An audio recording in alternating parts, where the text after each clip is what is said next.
So ವಿಮರ್ಶೆ ಮಾಡಿದವರೆಲ್ಲರೂ ಕೂಡ ಬಂಡೆದ್ದು ಹೊರಗೆ ಹೋದವರು. ಅದನ್ನೇ ನಾವೇನಾದ್ರು ಆಧಾರ ತಗೊಂಡು ಎಲ್ಲ ಕೈ ಬಿಟ್ಬಿಟ್ರೆ ವಚನ ಸಾಹಿತ್ಯದಲ್ಲಿ ಏನು ಉಳಿಯೋದೇ ಇಲ್ವಲ್ಲ. ದೇವರು ಒಪ್ಪೋನೂ ಇದ್ದಾನೆ, ದೇವರು ಬಯ್ಯೋಂಥವನು ಇದ್ದಾನೆ. ಪ್ರತ್ಯೇಕತಾವಾದಿಗಳು ಅಂತ ನೀವು ಏನು ಹೇಳ್ತಿದ್ದೀರಾ, ಇವರದು ಅಧ್ಯಯನದ ಕೊರತೆಯೋ ಅಥವಾ ಕುಚೋದ್ಯವೋ? ಬಸವಣ್ಣನವರನ್ನ ಒಪ್ಪಿಕೊಳ್ಳದೆ ಪಂಚಪೀಠ ಪರಂಪರೆ ಇಲ್ವೇ ಇಲ್ಲ. ಅದನ್ನು ನೀವು ನಮಗೆ ಬೇಡ, ನಾವು ನಿಮ್ಮಿಂದ ದೂರ ಹೋಗ್ತೀವಿ. ಇವನಾರವ ನಿಲ್ಲಿಸಲಿಗೆ ಅಂತ ಹೇಳಿದ್ರು. ಅದೇ ಆಧಾರದ ಇವನಾರವ ಅಂತಾನೆ ಆರಂಭ ಆಗಿರೋದು. ಉದ್ದೇಶ ಏನು, ಇದು ಒಂದಾಗಿರುವಂಥ ಒಂದು ಇದನ್ನು ಹೊಡಿಬೇಕು. ಆ ಪಕ್ಷಕ್ಕೆ ಲಾಭ ಆಗಬಾರ್ದು ಅನ್ನೋದು ಒಂದೇ ಲೆಕ್ಕಾಚಾರದಿಂದ ಎಲ್ಲವನ್ನು ಹೊಡಿಬೇಕು. ನಮ್ಮ ಸಂಸ್ಕೃತಿ ಎಂಥದ್ದು ಅಂದರೆ ಈವನ್ ವೇದಗಳು ಸಹ ವಿಮರ್ಶಾತೀತ ಏನಲ್ಲ. ವೇದಗಳನ್ನು ವಿಮರ್ಶೆ ಮಾಡಿದಂಥ ನಂತರವೇ ಹುಟ್ಟುಕೊಂಡಿದ್ದು ಉಪನಿಷತ್ತುಗಳು. ಅದಾದ ನಂತರ ಬೇಕಾದಷ್ಟು ದರ್ಶನಗಳು ಬಂದು ಹೋದವು ನಮ್ಮಲ್ಲಿ. ದ್ವೈತ, ಅದ್ವೈತ, ವಿಶಿಷ್ಟಾದ್ವೈತ, ಅದಾದಮೇಲೆ ಸಿದ್ಧಾಂತ ಶಿಖಾಮಣಿ, ವಚನಗಳು, ಈಗ ಇದು ಮುಂದೂ ಇನ್ನೂ ಬರ್ಬೋದು. ಹೌದು, ಆ ರೀತಿ.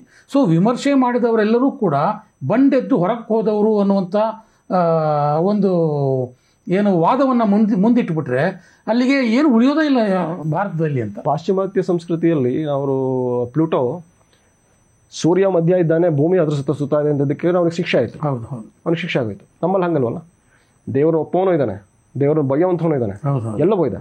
ನೀವು ಹೇಳಿದ ಉದಾಹರಣೆ ತೆಗೆದುಕೊಂಡ್ರೆ ಬೇರೆ ಎಲ್ಲ ಹೋಗಿ ಅನ್ವಯ ಮಾಡೋದು ಬೇಡ.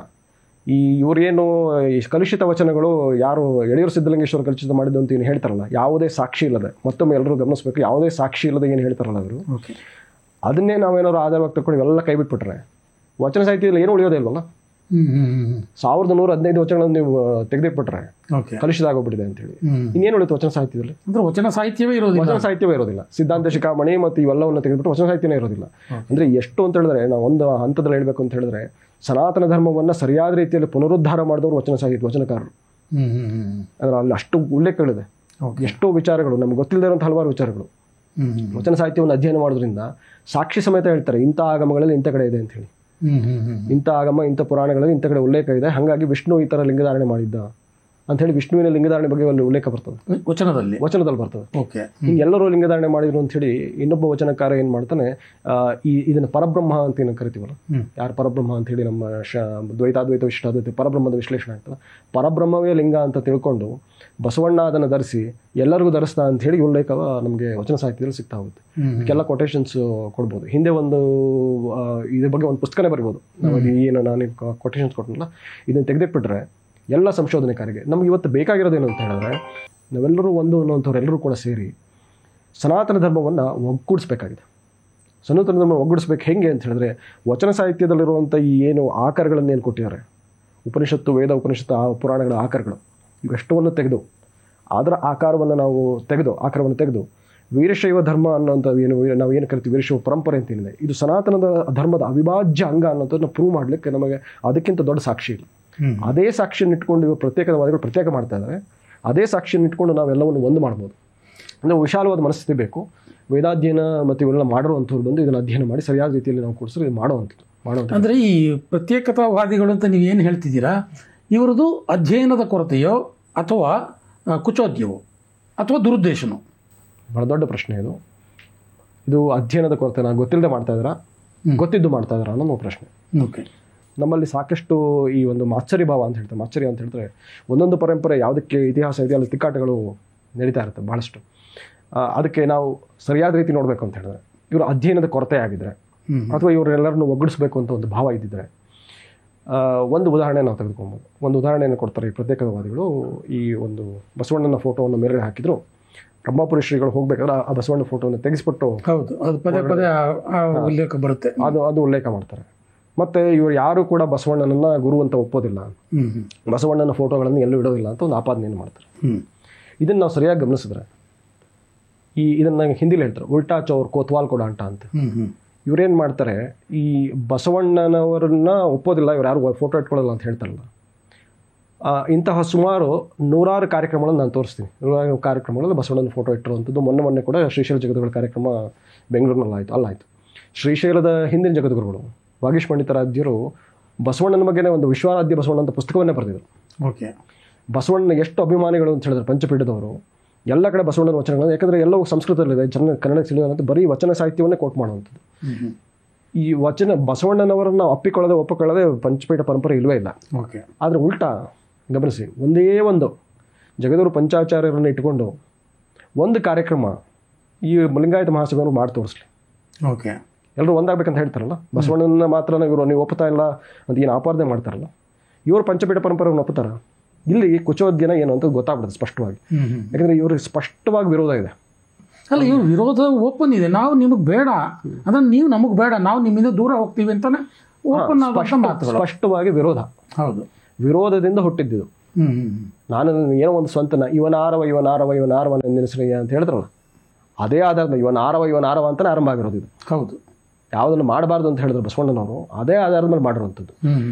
ವಿಚಾರಗಳು ಸ್ಪಷ್ಟ ಇದೆ, ಒಡೆಯಲೇಬೇಕು ಅನ್ನೋದು ಸ್ಪಷ್ಟನೇ ಇದೆ. ಇನ್ನೂ ಒಂದು ಉದಾಹರಣೆ ಕೊಡಬೇಕಂತ ಹೇಳಿದ್ರೆ ಮಾತೆ ಮಹಾದೇವಿ ಅವ್ರದ್ದು ಮೊದಲ ಪುಸ್ತಕದಲ್ಲಿ ನಾವೇನಾದರೂ ಹೋಗಿ ನೋಡಿದ್ರೆ ಅವ್ರಿಗೆ ಏನಂತ ಹೇಳ್ತಾರೆ ಅಂದರೆ, ಬಯಾಲಜಿನಲ್ಲಿ ಒಬ್ಬ ತಂದೆ ತಾಯಿ ಬಂದಾಗ ಒಂದು ಆಟಮ್ ಇದ್ದಿದ್ದು 2 ಆಟಮ್ ಆಗಿ ಹೆಂಗೆ ಬದಲಾಗಿ 2ರಿಂದ 4 ಆಗಿ ಬದಲಾವಣೆ ಆಗ್ತಾ ಹೋಗ್ತಲ್ಲ, ಹೊಡಿತಾ ಹೋಗುತ್ತಲ್ಲ, ಹೊಡೆದು ಹೊಸ ಜನ್ಮ ಬರ್ತದಲ್ಲ, ಹಾಗೆ ನಾನು ಒಂದನ್ನು ಹೊಡಿತೀನಿ ಅಂತ ಹೇಳಿ ಬರೆದಿದ್ದಾರೆ ಮಾತೆ ಮಹಾದೇವಿ, ಸ್ಪಷ್ಟವಾಗಿ ಬರೆದಿದ್ದಾರೆ. ಉದ್ದೇಶ ಏನು, ಇದು ಒಂದಾಗಿರುವಂಥ ಒಂದು ಇದನ್ನು ಹೊಡಿಬೇಕು, ಒಡೆದು ಆ ಸಮಾಜವನ್ನು ನಾವು ಇದರ ವೋಟ್ ಬ್ಯಾಂಕ್ ಅಂತ ಹೇಳಿದ್ರೆ, ವೋಟ್ ಬ್ಯಾಂಕ್ ಪಾಲಿಟಿಕ್ಸ್ ಇವತ್ತೆಲ್ಲ ಗೊಂದಲ ನೋಡ್ತಾ ಇರೋದು. ನಿಜವಾದ ಧರ್ಮ ಪಾಲಕರ ಹೃದಯದಲ್ಲಿ ಯಾವುದೇ ಕಲ್ಮಶ ಇಲ್ಲ, ಯಾವುದೇ ಗೊಂದಲ ಇಲ್ಲ. ಯಾಕಂದರೆ ಸ್ಪಷ್ಟವಾಗಿ ನೀವು ಅವತ್ತು ನೋಡಿದ್ರಿ, ಹುಬ್ಬಳ್ಳಿ ಮಹಾಸಭೆಯಲ್ಲಿ ನೋಡಿದ್ರಿ, ಎಲ್ಲ ಸ್ವಾಮೀಜಿಗಳು ನಿಂತ್ಕೊಳ್ತಿದ್ದಾರೆ. ಅವ್ರ ಯೂನಿಫಾರ್ಮ್ ನೋಡ್ಬಿಟ್ರೆ ಎಲ್ಲರೂ ಯೂನಿಫಾರ್ಮ್ ಒಂದೇ ಕಾವಿ. ಹೌದು, ಈ ಯೂನಿಫಾರ್ಮ್ ಯಾವ ಸ್ಕೂಲಿಗೆ ಯೂನಿಫಾರ್ಮ್ ಇದು? ಕಾವಿ ಬಟ್ಟೆ ಅನ್ನೋದು. ಯಾವ ಶಾಲೆಗೆ ಯೂನಿಫಾರ್ಮ್ ಇದು? ಸನಾತನ ಧರ್ಮದ ಯೂನಿಫಾರ್ಮ್. ಹಣೆಯಲ್ಲಿ ಧರಿಸುವಂಥ ಭಸ್ಮ ಯಾವುದು? ಸನಾತನ ಧರ್ಮದ್ದು. ರುದ್ರಾಕ್ಷಿ ಯಾವುದು? ಸನಾತನ ಧರ್ಮದ್ದು. ಇವೆಲ್ಲವೂ ಯೂನಿಫಾರ್ಮ್ ಎಲ್ಲವೂ ಕೂಡ ಸ್ಪಷ್ಟವಾಗಿದ್ದು ಮತ್ತು ಅದನ್ನು ಬೇರೆ ಅಂತ ಹೇಳಲಿಕ್ಕೆ ಬರೋದಿಲ್ಲ. ಅದಕ್ಕೆ ಇವರು ಈ ಒಂದು ಕುಚೋದ್ಯನೆ ಅನ್ನುವಂಥದ್ದು ನನಗೆ ಅಂದರೆ ಈ ಒಂದು ಪಂಗಡದಿಂದ ಪ್ರತ್ಯೇಕತಾವಾದಿಗಳು ಮಾಡಿದ ಕುಚೋದ್ಯಕ್ಕೆ ಎಲ್ಲರೂ ಕೂಡ ಬಲಿಯಾಗ್ತಾರೆ ಇವತ್ತು. ಅಂದರೆ ಈವನ್ ಮಠಾಧೀಶರು ಬಲಿಯಾಗ್ತಾ ಇದ್ದಾರೆ ಅಂತ ನೀವು ಹೇಳೋದು. ಮಠಾಧೀಶರು ಅವರ ಮಾತುಗಳನ್ನು ಕೇಳ್ತಾ ಇದ್ದಾರೆ. ಅದರಿಂದಾಗಿ ಭಕ್ತರು, ಆಯಾ ಮಠದ ಭಕ್ತರು ಸಹ ಸಮುದಾಯದ ತಳಹಂತದ ಸಾಮಾನ್ಯ ಸಹ ಗೊಂದಲಕ್ಕೊಳಗಾಗ್ತಿದೆ ಅಂತ ಈ ಮಾತು ಕೇಳ್ತಾ ಇದ್ದಾರೆ ಅಂತಲ್ಲ. ಒಂದು ಕತೆ ಬರ್ತದೆ. ಈ ಕಥೆನಲ್ಲಿ ಏನು ಮಾಡ್ತಾರೆ, ಒಂದು ಸಿಂಹ ನರಿ ಜೊತೆ ವಾದ ಮಾಡುತ್ತೆ. ನರಿ ಜೊತೆ ವಾದ ಮಾಡಿ ಆ ಸಿಂಹ ಹೇಳುತ್ತೆ, ಇದು ಇಲ್ಲ ಆಕಾಶ ನೀಲಿಯಾಗಿದೆ ಅಂತ ಹೇಳುತ್ತೆ. ನರಿ ಬಂದು ಇಲ್ಲ ಆಕಾಶ ಹಸಿರಾಗಿದೆ ಅಂತ ವಾದ ಮಾಡುತ್ತೆ. ಇಬ್ಬರು ಕೂಡ ತುಂಬ ದೊಡ್ಡ ಜಗಳ ಆಡ್ತಾರೆ. ಜಗಳ ಆಡ್ಬಿಟ್ಟು ಇನ್ನೊಬ್ಬ ಬುದ್ಧಿವಂತನ ಹತ್ರ ಪ್ರಶ್ನೆ ಕೇಳೋಕ್ಕೆ ಉತ್ತರ ಕೇಳಕ್ಕೆ ಹೋಗ್ತಾರೆ, ಯಾರು ತಪ್ಪಿದ್ರಲ್ಲಿ ಅಂತ. ನಿರ್ಣಯ ಏನು ಕೊಡ್ತಾರೆ ಅಂದರೆ, ಸಿಂಹ ನಿಂದೆ ತಪ್ಪು ಅಂತಾರೆ. ನೀನು ಆಕಾಶ ನೀಲಿ ಅಂತ ಹೇಳಿ ನಿಂದೆ ತಪ್ಪು ಅಂತಾರೆ. ಯಾಕೆ ಅಂತ ಕೇಳ್ತಾರೆ. ಯಾಕೆ ಅಂತಂದರೆ, ನಿಂಗೆ ಗೊತ್ತಿದ್ದು ಆ ನರಿ ಹತ್ರ ವಾದ ಮಾಡ್ತಾ ಇದೆಯಲ್ಲ, ಅದೇ ನಿನ್ನ ತಪ್ಪು ಅಂತ ಹೇಳಿ. ಹಿಂಗೇನಾಗಿದೆ, ಇವೆಲ್ಲವೂ ಕೂಡ ಯಾವ ಒಂದು ಸಾಕ್ಷಿಯೂ ಇಲ್ಲದೆ ಮಾಡಿದಂಥ ಆರೋಪಗಳಿಗೆ ಉತ್ತರ ಕೊಡ್ತಾ ಏನಾಗಿದೆ, ಈ ಸಿಂಹ ಅನ್ನೋಂಥ ಸಮಾಜ ಏನಿದೆ, ನಮ್ಮ ಒಂದು ಒಂದಾಗಿರುವಂಥ ಸಮಾಜ, ಈ ನರಿಗಳ ಒಂದು ಕಾಟದಿಂದ ಏನಾಗಿದೆ, ಅದಕ್ಕೆ ಉತ್ತರ ಕೊಡ್ತಾ ತಾನು ಬದಲಾಗ್ಬಿಟ್ಟಿದೆ. ಒಂದು ಸಣ್ಣ ಉದಾಹರಣೆ ಕೊಡ್ತೀನಿ. ಇವ್ರು ಬಂದು ಹೇಳಿದ್ರು ಇಷ್ಟಲಿಂಗವೇ ಬೇರೆ ಸ್ಥಾವರಲಿಂಗವೇ ಬೇರೆ ಅಂತ ಹೇಳ್ಬಿಟ್ರು, ಎಲ್ಲರೂ ಒಪ್ಪಿಟ್ರು. ಇವತ್ತೇನು ಹೇಳ್ತಾರೆ, ವೀರಶೈವ ಅನ್ನೋಂಥದ್ದು ಒಂದು ಧರ್ಮ, ಸನಾತನ ಧರ್ಮ ಬೇರೆ, ಹಿಂದೂ ಧರ್ಮ ಬೇರೆ, ವೀರಶೈವ ಧರ್ಮ ಬೇರೆ ಅಂತ ಹೇಳ್ಬಿಡ್ತಾರೆ. ಲಿಂಗಾಯತ ಮತ್ತು ಇಸ್ಲಾಂ ಕೂಡ ಒಂದಕ್ಕೊಂದು ಪೂರಕವಾದಂಥ ಯೋಚನೆಗಳು ಅಂತ ಹೇಳುವಂಥ ಮಟ್ಟಕ್ಕೆ ವಾದ ಬಂದಿದೆ. ಪ್ರತ್ಯೇಕತಾವಾದಿಗಳು ಅದನ್ನು ಹೇಳ್ತಾರೆ. ಹೌದು, ಇಲ್ಲಿ ಒಂದು ಅಂತ ಹೇಳೋರಲ್ಲೂ ಕೂಡ ಇಷ್ಟಲಿಂಗವೇ ಬೇರೆ ಸ್ಥಾವರಲಿಂಗ ಬೇರೆ ಅಂತ ಒಂದು ಗೊಂದಲ ಕ್ರಿಯೇಟ್ ಆಗ್ಬಿಟ್ಟಿದೆ. ಅದು ಕಣ್ಣು ಮುಂದೆ ಸತ್ಯ ಇದೆ. ಪೂಜೆ ಮಾಡ್ತಾ ಇರೋದು ಸ್ಥಾವರಲಿಂಗವನ್ನೇ ಪೂಜೆ ಮಾಡಿ ಎಲ್ಲರಿಗೂ ಕೊಡುವಂಥದ್ದು. ಕೇದಾರನಾಥದಲ್ಲಾಗಲಿ ಶ್ರೀಶೈಲದಲ್ಲಾಗಲಿ ಎಲ್ಲರಿಗೂ ಬಂದು ಪೂಜೆ ಪ್ರಸಾದವನ್ನು ಕೊಡುವಂಥದ್ದು ಸ್ಥಾವರಲಿಂಗದಿಂದನೇ. ಜಗದ್ರೊಳಗೆ ಎಲ್ಲರೂ ಉದ್ಭವ ಆಗಿ ಬಂದಿರುವಂಥದ್ದು ಸ್ಥಾವರಲಿಂಗದಿಂದನೇ. ಇಷ್ಟೇ ಉದಾಹರಣೆ ಇಟ್ಕೊಂಡು ಇದು ಸನಾತನ ಧರ್ಮದ ಅಲ್ವೇ ಅಲ್ಲ ಅಂತ ಹೇಳಲಿಕ್ಕೆ ಯಾರಿಂದ ಸಾಧ್ಯ ಇಲ್ಲ. ಆ ಒಂದು ಗೊಂದಲ ಅವ್ರಿಗೆ ಬಂದರೆ, ಇಲ್ಲಿ ಪ್ರತ್ಯೇಕತಾವಾದಿಗಳು ತಾವು ಹೇಳ್ದಂಗೆ ಇದು ನಮಗೆ ಹಿಂದೂ ಧರ್ಮಕ್ಕೆ ಏನು ಸಂಬಂಧ ಇಲ್ಲ, ಹಿಂದೂ ಧರ್ಮದಿಂದ ಸ್ವಲ್ಪ ಜಾಸ್ತಿ ದೂರನೇ ಇದೆ, ನಮಗೆ ಬ್ರದರ್ಹುಡ್, ನಮಗೆ ನಮ್ಮ ಮುಸ್ಲಿಂ ಜನರ ಜೊತೆ ಬ್ರದರ್ಹುಡ್ ಜಾಸ್ತಿ ಇದೆ ಅಂತ ಹೇಳ್ತಾರೆ. ಇನ್ನೂ ನೀವು ಗಮನಿಸಿಲ್ಲ, ಕಳೆದ ಬಾರಿ ವೀರಶೈವ ಲಿಂಗಾಯತ ಏನು ಗಲಾಟೆ ಆಯ್ತಲ್ಲ, ಅಲ್ಲಿ ಬಂದು ನೀರು ಹಣ್ಣು ಹಾಲುಗಳನ್ನು ಹಂಚಿದವರು ಯಾರು ಅಂತ ಹೇಳಿದ್ರೆ ಮುಸ್ಲಿಂ ಸಂಘಟನೆಗಳು. ಇವರು ನಮ್ಮ ಬ್ರದರ್ಸ್ ಅಂತ ಹೇಳಿ ಬಂದು ಹಣ್ಣು ಹಾಲುಗಳನ್ನು ಹಂಚೋದ್ರು. ಇಷ್ಟಾದ್ರೂ ನಮ್ಮ ಜನಕ್ಕೆ ಬುದ್ಧಿ ಬರಲ್ಲ. ಯಾರು ಮಾಡ್ತಾ ಇದ್ದಾರೆ ಹಿಂದೆ, ಅದಕ್ಕೆ ಎಲ್ಲಿಂದ ಬರ್ತಾ ಇದೆ ಫಂಡ್, ಸೋರ್ಸ್ ಎಲ್ಲಿಂದ ಬರ್ತಾ ಇದೆ, ಯಾರು ನೋಡೋದಿಲ್ಲ. ಹಿಂದೂ ಧರ್ಮವನ್ನು ಹೊಡಿಲೇಬೇಕು ಅನ್ನೋ ಒಂದು ಕಾರಣ, ಹಿಂದೂ ಜನಸಂಖ್ಯೆಯನ್ನು ಕಡಿಮೆ ತೋರಿಸ್ಬೇಕು. ತೋರಿಸದ ಹಿಂದೂ ಒಂದಾಗ್ಬಿಟ್ರೆ ಒಂದು ಪಕ್ಷಕ್ಕೆ ಲಾಭ, ಇಷ್ಟೇ. ಆ ಪಕ್ಷಕ್ಕೆ ಲಾಭ ಆಗಬಾರ್ದು ಅನ್ನೋದು ಒಂದೇ ಲೆಕ್ಕಾಚಾರದಿಂದ ಎಲ್ಲವನ್ನು ಹೊಡಿತಾ ಇದ್ದಾರೆ.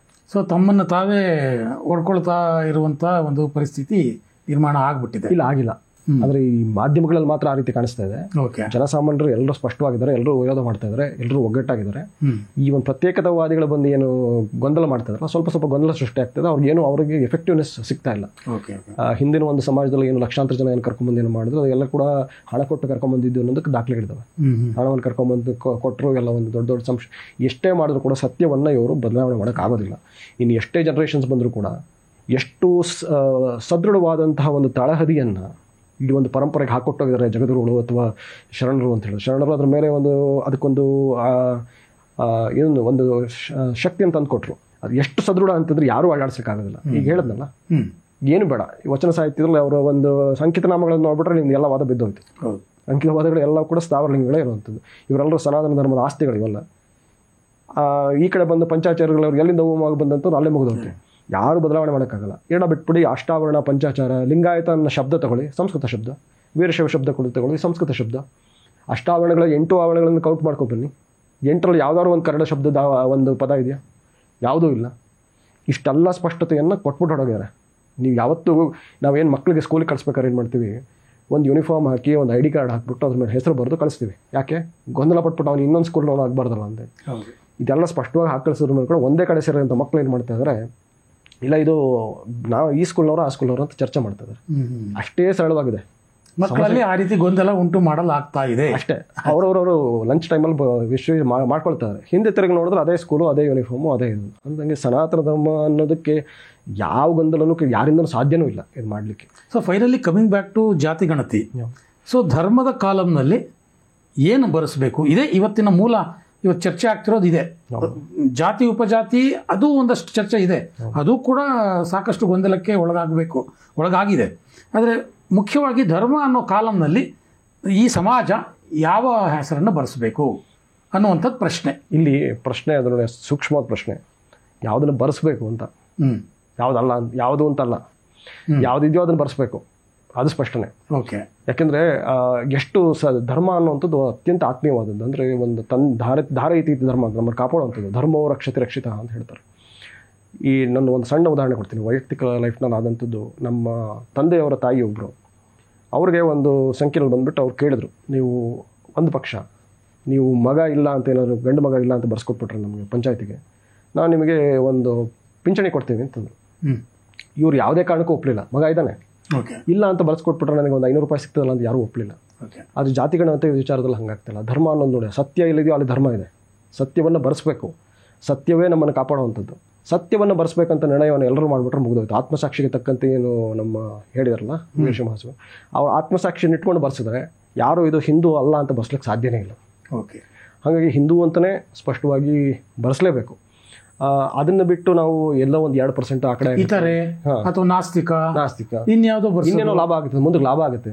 ಲಾಭಕ್ಕೆ ಮಾಡೋದನ್ನು ನಾವು, ಇದು ಸ್ಪಷ್ಟನೆ ಇರಲಿ, ಲಾಭಕ್ಕೆ ಮಾಡೋದನ್ನು ವ್ಯಾಪಾರ ಅಂತೀವಿ ಹೊರತು ಯಾರು ಧರ್ಮ ಅಂತ ಅನ್ನೋದಿಲ್ಲ. ಅಂದರೆ ಮೂಲಭೂತವಾಗಿ ಇದೆಲ್ಲ ಹೋರಾಟ ಮೇಲ್ನೋಟು. ಇದರ ಹಿಂದೆ ಬೇರೆ ಪಿತೂರಿಗಳು ಇರ್ಬೋದು, ಪ್ರತ್ಯೇಕತಾವಾದ ಅಂತೆಲ್ಲ ಹೇಳಿದ್ರಿ. ಆದರೆ ಜನಸಾಮಾನ್ಯರು ಇದನ್ನು ಯಾವ ರೀತಿ ಅರ್ಥ ಮಾಡ್ಕೋತಾ ಇದ್ದಾರೆ ಅಂತಂದರೆ, ಈ ರೀತಿ ಬೇರೆ ಬರ್ಸೋದ್ರಿಂದ ನಮಗೆ ಲಾಭ ಇದೆ. ಮೀಸಲಾತಿಯ ಲಾಭ ಇರ್ಬೋದು, ಬೇರೆ ಬೇರೆ ಫೆಸಿಲಿಟಿಯ ಲಾಭ ಇರ್ಬೋದು. ಆ ಕಾರಣಕ್ಕೆ ಒಂದಷ್ಟು ಜನ ಬೆಂಬಲ ಸಿಗ್ತಾ ಇದೆಯಾ ಅಂತ ಅನುಕೂಲಕ್ಕೆ ಮಾರ್ಕೊಳ್ತಾ ಇದ್ದಾರೆ. ಅನುಕೂಲಕ್ಕೆ ತಮ್ಮ ಧರ್ಮವನ್ನು ಮಾರ್ಕೊಳ್ತಾ ಇದ್ದಾರೆ. ನಮ್ಮ ಭಾರತದಲ್ಲಿ ಇವತ್ತು ಪ್ರಜಾಪ್ರಭುತ್ವದಲ್ಲಿ ಏನಾಗಿದೆ, ಓಟನ್ನು ಮಾರ್ಕೊಂಡ್ಬಿಡಿ, ಅದು ಅತ್ಯಂತ ಪವಿತ್ರವಾದದ್ದು ಅಂತ ಹೇಳ್ತಾರೆ. ಅದಕ್ಕಿಂತ ಪವಿತ್ರವಾದ ಧರ್ಮ. ಅದನ್ನು ಹೆಂಗೆ ಯಾವುದೋ ಒಂದು ಸಣ್ಣ ಪರ್ಸೆಂಟ್, 2%, 3% ಸಿಗುತ್ತೆ ಅಂತ ನಾವು ಅದನ್ನು ಧರ್ಮವನ್ನು ಬಿಟ್ಕೊಡ್ಲಿಕ್ಕೆ ಬರೋದಿಲ್ಲ. 1% ಕಡಿಮೆನೇ ಸಿಗಲಿ, ಕಷ್ಟವನ್ನೇ ಅನುಭವಿಸಲಿ. ಇದಕ್ಕೊಂದು ಉದಾಹರಣೆ ಕೊಡ್ತೀನಿ. ನಮ್ಮ ಪೂರ್ವಜರು ಧರ್ಮವನ್ನು ಕಟ್ಟಿದವರು ಯಾರು ಕೂಡ ಅವರು ತಮ್ಮ ಅನುಕೂಲಕ್ಕೋಸ್ಕರ ಕಟ್ಕೊಂಡು ಅಂತಾರಲ್ಲ ಧರ್ಮವನ್ನು ರಕ್ಷಣೆ ಮಾಡ್ಕೊಂಡ್ಬಂದಿವರು ಹೆಂಗೆ ಅಂತ ಹೇಳಿದ್ರೆ, ಇದು ಶ್ರೀಶೈಲಕ್ಕೆ ಹೋಗಿ ನೋಡಬೇಕು. ಈ ಧರ್ಮವನ್ನು ಹೆಂಗೆ ರಕ್ಷಣೆ ಮಾಡ್ಕೊಂಡ್ಬಂದು, ಶ್ರೀಶೈಲ ಮಲ್ಲಿಕಾರ್ಜುನನ ಮುಂದೆ ಒಂದು ಮಂಟಪ ಇದೆ. ಅದನ್ನು ಶಿರೋವ್ರತಧಾರಿಗಳ ಮಂಟಪ ಅಂತ ಕರೀತಾರೆ. ಈ ಮಂಟಪದಲ್ಲಿ ಸನಾತನ ಧರ್ಮವನ್ನು ರಕ್ಷಣೆ ಮಾಡಿದಂಥ ಇವರೇನು ಹಿಂದೂ ಧರ್ಮ ಏನು ಲಿಂಗವನ್ನು ಧಾರಣೆ ಮಾಡ್ಕೊಂಡು ಶ್ರೀಶೈಲ ಮಲ್ಲಿಕಾರ್ಜುನನ ಸಾಕ್ಷಿಯಲ್ಲಿ ಲಿಂಗವನ್ನು ಏನು ಧಾರಣೆ ಮಾಡಿಕೊಟ್ರು, ಮಲ್ಲಿಕಾರ್ಜುನ ಲಿಂಗ ಶೈಲಜಲಿಂಗ ಅಂತಲೇ ಬರ್ತದೆ. ಆ ಮಲ್ಲಿಕಾರ್ಜುನ ಲಿಂಗವನ್ನು ಏನು ಧಾರಣೆ ಮಾಡ್ಕೊಂಡ್ರಲ್ಲ, ಇವರು ಒಂದು ದೀಕ್ಷೆ ನಿಯಮ ಇರ್ತಿತ್ತು. ಅಕಸ್ಮಾತ್ ಏನಾದರೂ ಇದು ನೆಲಕ್ಕೆ ಬಿದ್ದರೆ, ಒಡೆದ್ರೆ, ಲಿಂಗ ಕಳೆದರೆ ನೀವು ಪ್ರಾಣ ಬಿಡಬೇಕು ಅಂತೇಳಿ ಧರ್ಮವನ್ನು ಎಷ್ಟು ಪರಿಪಾಲನೆ ಮಾಡ್ತಾಯಿದ್ರು ಅಂದರೆ, ಅಲ್ಲೊಂದು ಮಂಟಪದಲ್ಲಿ ಒಂದು ಅಪಚಾರ ಆದಂಥವ್ರೆಲ್ಲ ಹೋಗಿ ಪ್ರಾಣ ಕಳ್ಕೊಂಡಿರೋದು ಇವತ್ತು ಕೂಡ ಅಲ್ಲೆಲ್ಲ ನಮಗೆ ಸಾಕ್ಷಿಗಳು ಸಿಗುತ್ತೆ. ಕುತ್ತಿಗೆಯನ್ನು ತೆಗೆದುಕೊಂಡ್ರು, ಕೈಕಾಲು ಕತ್ತರಿಸ್ಕೊಂಡ್ರು ಅಂಥವ್ರು. ಅಂದರೆ ಪ್ರಾಣವನ್ನು ಕೊಟ್ಟು ಕಾಪಾಡಿದ್ದು ಸನಾತನ ಧರ್ಮ ಅಂದರೆ ಸುಮ್ಮನೆ ಆಗಿ ಬಂದಿರುವಂಥದ್ದಲ್ಲ, ಸುಮ್ಮನೆ ಓಡಾಡ್ತಾ ಯಾರು ಮಾತನಾಡಿ ಮಾಡಿರುವಂಥಲ್ಲ. ತಮ್ಮ ಪ್ರಾಣವನ್ನು ಮುಡುಪಾಗಿಟ್ಟು ಧರ್ಮವನ್ನು ಕಾಪಾಡ್ಕೊಂಡು ಬಂದಿದ್ದಾರೆ. ಅದಕ್ಕೋಸ್ಕರ ನಾವು ಒಂದು 2% ಬಿಡೋಕ್ಕಾಗಲ್ವ? ಒಂದು 2% ನಮ್ಮ ಮಕ್ಳಿಗೆ ಅನಾನುಕೂಲ ಆಗುತ್ತೆ ಅಂತ ಧರ್ಮವನ್ನು ರಕ್ಷಣೆ ಮಾಡಬೇಕು ಅಂತ ನಾವೆಲ್ಲರೂ ಯಾರ ಕರ್ತವ್ಯ? ಧರ್ಮವನ್ನು ರಕ್ಷಣೆ ಮಾಡೋದು ಯಾರ ಕರ್ತವ್ಯ? ಗುರುಗಳ ಕರ್ತವ್ಯನ ಅಥವಾ ನಮ್ಮ ಜನಸಾಮಾನ್ಯರ ಕರ್ತವ್ಯನ? ಜನಸಾಮಾನ್ಯರು ಧರ್ಮದ ಸಿಪಾಯಿಗಳಾಗಬೇಕು. ಅಂದರೆ ತಕ್ಷಣ ಲಾಭದನ್ನ ಮೀರಿ ಮುಂದಿನ ಪೀಳಿಗೆಗಳು ಅವರು ಎದುರಿಸಬೇಕಾದಂಥ ಅಪಾಯಗಳನ್ನು ನಾವು ಇವತ್ತು ಅರಿತುಕೋಬೇಕು ಅಂತ. ಭಾಳ ದೊಡ್ಡ ಅಪಾಯ. ನಮ್ಮ ಸಂಖ್ಯೆಯನ್ನು ನಾವೇ ಇವತ್ತೇನಾದ್ರು ಕಡಿಮೆ ತೋರಿಸ್ಕೊಂಡ್ಬಿಟ್ರೆ ನಿಮಗೆ ಗೊತ್ತು, ಸಂಖ್ಯೆಯನ್ನು ಹೆಚ್ಚು ತೋರಿಸ್ಲಿಕ್ಕೋಸ್ಕರನೇ ಬೇರೆ ಸಮುದಾಯದವ್ರು ಏನು ಮಾಡ್ತಾ ಇದ್ದಾರೆ ಅಂತ ನಾನು ಹೇಳಬೇಕಾಗಿಲ್ಲ. ಸಂಖ್ಯೆಯನ್ನು ಬಲಿಷ್ಠ ಮಾಡ್ತಾ ಹೋಗ್ತಾರೆ. ನಾವೇನಾದರೂ ಅದಕ್ಕೆ ಕುತಂತ್ರಕ್ಕೆ ಬಿದ್ದು ನಾವು ಸಂಖ್ಯೆಯನ್ನು ನಾವು ಕಡಿಮೆ ಮಾಡ್ಕೊಂಬಂದ್ರೆ ಮುಂದಿನ ಒಂದಷ್ಟು ತಲೆಮಾರುಗಳು ನಮ್ಮನ್ನು ಕ್ಷಮಿಸೋದಿಲ್ಲ. ಹಿಂದಿನ ಸಮಾಜವನ್ನು ನಮ್ಮನ್ನು ಕ್ಷಮಿಸೋದಿಲ್ಲ. ಯಾಕೆಂದರೆ ಹಿಂದೂ ಧರ್ಮವನ್ನು ನಾವು ಯಾರೂ ಬಿಟ್ಕೊಡ್ಲಿಕ್ಕೆ ಬರೋದಿಲ್ಲ. ಎಂಥ ಧರ್ಮವನ್ನು ಪ್ರಾಣ ಕೊಟ್ಟು ಕಾಪಾಡ್ಕೊಂಡ್ರೆ ನಾವು ಒಂದಷ್ಟು ಸ್ವಲ್ಪ ಅನಾನುಕೂಲವನ್ನಾದರೂ ಸಹಿಸಿ ಮಾಡಲೇಬೇಕಾಗುತ್ತೆ. ಅದೆಲ್ಲ ಅಂದರೂ ಕೂಡ ಇನ್ನು ಅನುಕೂಲದ ದೃಷ್ಟಿಗೆ ಬಂದರೂ ಕೂಡ ಹಿಂದೂ ಧರ್ಮದಲ್ಲಿದ್ದರೆ ಕೂಡ ನಿಮಗೆ ಈ ಒಂದು ಮೀಸಲಾತಿ ಸಿಗುವಂಥ ಹಿಂದೂ ಧರ್ಮದಲ್ಲಿದ್ದರೆ ಮಾತ್ರ. ಮೈನಾರಿಟಿಗಳಿಗೆ ಯಾವುದೂ ಅನುಕೂಲಗಳಿಲ್ಲ. ಅಂದರೆ ಸೈದ್ಧಾಂತಿಕವಾಗಿ, ಧಾರ್ಮಿಕವಾಗಿ, ಕಾನೂನುಬದ್ಧವಾಗಿ ಮತ್ತು ವ್ಯಾವಹಾರಿಕವಾಗಿಯೂ ಕೂಡ ಯಾವುದೇ ಆ್ಯಂಗಲಿಂದ ನೋಡಿದ್ರು ಕೂಡ ನೀವು ಹಿಂದೂ ಅಂತ ಬರೆಸದೇ ಇರಲಿಕ್ಕೆ ನಮಗೆ ಸಾಧ್ಯನೂ ಇಲ್ಲ. ಅದು ಬರ್ಸದ ನಮಗೆ ನಾವು ಮೋಸ ಮಾಡ್ಕೊಂಡಷ್ಟೆ. ಸೊ ಒಟ್ಟಾರೆಯಾಗಿ ಸನಾತನ ಧರ್ಮ, ವೀರಶೈವ, ಲಿಂಗಾಯತ ಇದೆಲ್ಲವೂ ಒಂದೇ ಅನ್ನುವಂಥದ್ದನ್ನು ಭಾಳ ವಿಸ್ತಾರವಾಗಿ ಮತ್ತು ಉಲ್ಲೇಖಗಳ ಸಹಿತ, ಸಾಕ್ಷಿಗಳ ಸಹಿತ ನಮ್ಮ ವೀಕ್ಷಕರಿಗೆ ಮುಂದಿಟ್ರಿ. ಇಲ್ಲಿವರೆಗೂ ಬಂದು ಇಷ್ಟು ಸವಿಸ್ತಾರವಾಗಿ ಮಾತಾಡೋದಕ್ಕೆ ಧನ್ಯವಾದಗಳು. ನಮಸ್ತೆ. ಧನ್ಯವಾದಗಳು. ನಮಸ್ತೆ.